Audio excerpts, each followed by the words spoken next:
یہ جو سردار حسین بابک صاحب میں آپ سے شروع کرتا ہوں، یہ ایمل ولی صاحب کی طرف سے کہا گیا، پھر کل سمر بلور صاحبہ ہمارے شو میں تھیں، سمر صاحبہ یہ کہہ رہی تھیں کہ ہمارے لوگوں کو کام اگر کوئی جینون اور جائز کام لے کر میئر کے پاس جاتے ہیں تو وہ کہتے ہیں پہلے ہماری پارٹی میں شمولیت اختیار کرو۔ آج غلام علی صاحب نے کہا ہے کہ میری وجہ سے تو یہ ایمل ولی کی پارٹی بچی ہوئی ہے، ورنہ تو یہ اب تک ختم ہو چکی ہوتی۔ یہ بنیادی لڑائی ہے کیا جو ختم ہونے کا نام نہیں لے رہی؟ دیکھیے جی، ایک تو یہ میرے خیال میں کوئی لڑائی نہیں ہے سیاسی جماعتوں کے درمیان، ظاہر ہے اختلافات ہوتے ہیں، اور جس طرح ایمل ولی خان صاحب نے بتایا ہے، گورنر کا جو عہدہ ہے آئینی طور پہ اس کی آئینی طور پہ کچھ ذمہ داریاں ہیں اور کچھ اختیارات ہیں، لیکن یہاں جو ہم نے دیکھا گورنر صاحب جو ہیں وہ صوبے کے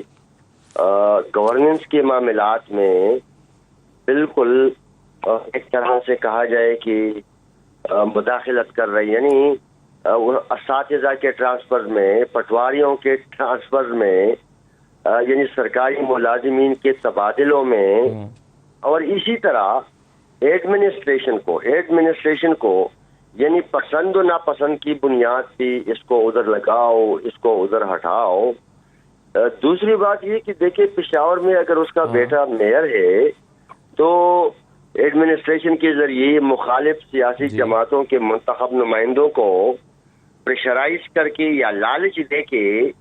شامل کروانا یا ان کو دعوتیں دینا، یہ اسی طرح ہے کہ اپنی منصب کا ناجائز استعمال ہے، یعنی اختیارات کا ایک ناجائز استعمال ہے۔ ہونا یہ چاہیے دیکھیں ملک اور حالات، اور پھر جو ہمارا صوبہ ہے جس حالات سے ہم گزر رہے ہیں، یکجہتی کی ضرورت ہے، بنیادی مسائل پہ توجہ دینے کی ضرورت ہے، بنیادی مسائل کو حل کرنے کی ضرورت ہے۔ یعنی ہماری صوبے میں آپ بدامنی دیکھیں۔ صحیح ہے سردار صاحب، آپ نے بالکل صحیح ہے، مسائل بہت سارے ہیں، یہ تو چلیں سر، ایک ہوتا ہے کہ پرفارمنس کا اچھا نہ ہونا، اور آپ نے یہ کہا کہ لڑائی نہیں ہے، اختلاف ہے،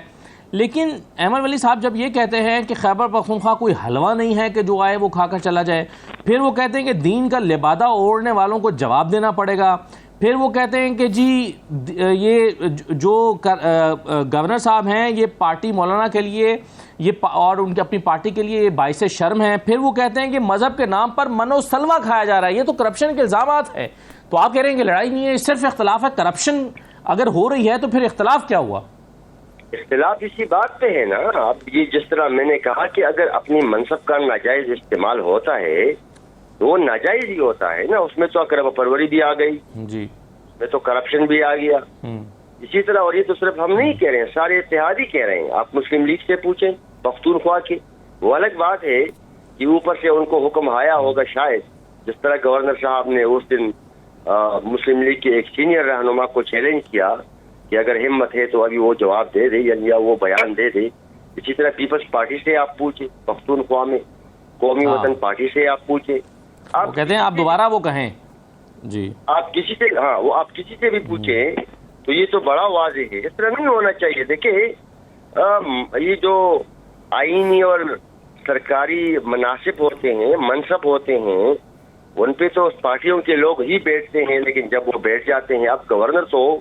پختونخوا ہی کا گورنر ہے، ان کی جو ذمہ داریاں ہیں کہ پختونخوا کی جو یونیورسٹیاں ہیں وہ مالی بحران کے شکار ہیں، کا سامنا کر رہے ہیں، اسی طرح انتظامی بحران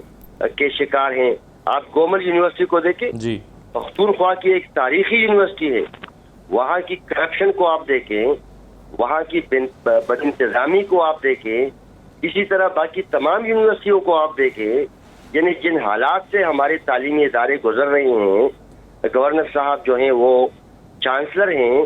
ان کو اس چیز کی توجہ دینی چاہیے۔ یہ تو بالکل صحیح ہے، مگر سردار حسین بابک صاحب، آپ یعنی اے این پی کی رائے کیا ہوگی ایسی صورت میں کہ الیکشن 90 دن میں ہونے چاہیے، الیکشن آگے بھی جا سکتے ہیں؟ جیسے جے یو ای کا ایک موقف رہا ہے، واضح طور پر ان کے اشارے ملتے رہے ہیں، وہ سمجھتے تھے کہ ان اسمبلیوں کی مدت کو ہی 1 سال کے لیے بڑھا دیں، یہ اسمبلیاں گھر ہی نہ جائیں، اور اس کی وجہ وہ سمجھ رہے اکانومی ہے، سیکیورٹی ہے، جو سیٹ اپ چل رہا ہے اس سیٹ اپ کو چلائیں ابھی آگے، لیکن وہ تو شاید اب نہیں ہونے جا رہا۔ اے این پی کی رائے کیا ہے، الیکشن 90 دن میں یا کوئی لچک آپ کے نزدیک ہو سکتی ہے؟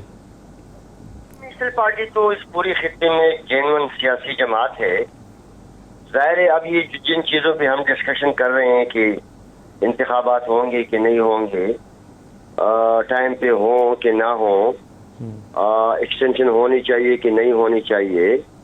اتحادی جماعت میں تحفظات ہیں یا واٹ ایور جو بھی ہے، پی ٹی آئی کے ساتھ کیا ہو رہا ہے کہ کیا نہیں ہو رہا ہے. دیکھیے یہ تو ہم ہمیشہ سے عوامی نیشنل پارٹی کہتی چلی آ رہی ہے کہ پارلیمان اور آئین کی جو بالادستی ہے وہ جب یقینی ہوتی ہے تو ظاہر ہے آپ ہندوستان کو دیکھیں، آپ اپنے پڑوسیوں کو دیکھیں، دنیا کے باقی ممالک کو آپ دیکھیں، یہاں تو ہم یہی کہہ رہے ہیں کہ ماضی سے سبق سیکھنا چاہیے، ماضی کی غلطیوں کو نہیں دہرانا چاہیے. ابھی جس طرح آپ فرما رہے ہیں ہم اسی چیز پہ بھی جشن منا رہے ہیں، یعنی ہم تو نعرے اور دعوے کتنے بڑے بڑے کر رہے ہیں کہ پاکستان کا مطلب کیا اور کیا اور کیا، اور پھر ادھر سے خیرات جب آ جاتی ہے اور ادھر سے جب خیرات آ جاتی ہے تو ہمارے حکمران جو ہیں اس کو اپنا کریڈٹ مانتے ہیں. دیکھیں بڑی سمپل سی بات ہے کہ جب پڑوسیوں کے ساتھ بہترین تعلقات ہوں گے، دوستانہ تعلقات ہوں گے،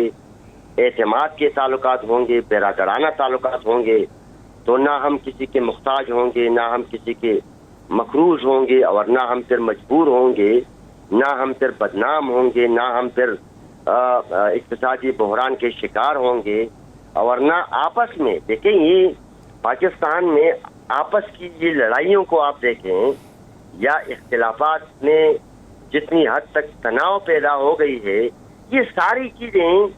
ماضی سے سبق نہ سیکھنے کے لیے ابھی استعمال ہوں گے، اور جب ہم آگے آگے جائیں گے تو بھی انہی پالیسیوں کو ہم جاری رکھیں گے جن پالیسیوں کی وجہ سے آج ہم ادھر پہنچے ہیں کہ بھوک اور افلاس کی وجہ سے لوگ مر رہے ہیں. یعنی آپ سوچیں عوامی نیشنل پارٹی بڑی واضح ہے. دیکھیں اصلاحات ہونی چاہیے، ہم نے پہلے بھی کہا تھا، الیکشن ریفارمز ہونے چاہیے. آپ نہیں دیکھتے ہیں کہ 2013 میں پختونخوا میں ہمارے ساتھ کیا ہوا، پھر 2018 میں ہمارے ساتھ کیا ہوا. یعنی امپائر انگلی اٹھائے گی اور جو مشین تھی وہ خراب کر گئے، وہ لوگ جو کونسلر تک نہیں جیت سکے تھے صوبے کی سیاسی تاریخ میں، وہ آ کے 1 لاکھ ووٹ لے کے قومی اسمبلی کے ممبر بن گئے اور 70 ہزار ووٹ لے کے صوبائی اسمبلی کے ممبر بن گئے ہیں. تو ان چیزوں کو بالکل اس کا کفارہ ادا کرنا چاہیے، توبہ کرنا چاہیے، ریاست کو دیکھنا چاہیے. کفارہ تو سر اب یہی ہے نا کہ اب الیکشن ہو، آپ تو ریاست، اگر آپ سمجھتے ہیں کہ ریاست نے اس وقت تحریک انصاف کو فائدہ پہنچایا تھا اور آپ کے ووٹ چوری ہوئے تو ریاست شاید اب تحریک انصاف کے ساتھ تو کھڑی ہوئی نہیں ہے، تو ایسی صورت میں تو پھر میدان آپ کے لیے یا جے یو آئی کے لیے، نون لیگ کے لیے کھلا ہے خیبر پختونخوا میں. تو اب میرا خیال ہے اس کا کفارہ تو ادا ہو ہی جائے گا، لیکن اس کے لیے الیکشن ہو